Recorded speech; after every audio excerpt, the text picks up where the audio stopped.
you're facing a billing hold on your Capital One account, follow these steps to resolve the issue quickly.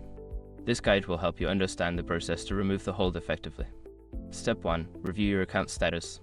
Check your Capital One account online or through the mobile app to identify any alerts or notifications regarding the billing hold. Understanding the reason for the hold is crucial for resolving it. Step 2. Contact customer service. Call Capital One's customer service at the number provided on the back of your card or on their website. Be prepared with your account information and details about the hold to expedite the process. Step 3. Verify your identity. When you reach a customer service representative, you may need to verify your identity. Have your personal information ready, such as your social security number and account number, to confirm your identity. Step 4. Resolve any outstanding issues. Discuss the reason for the billing hold with the representative.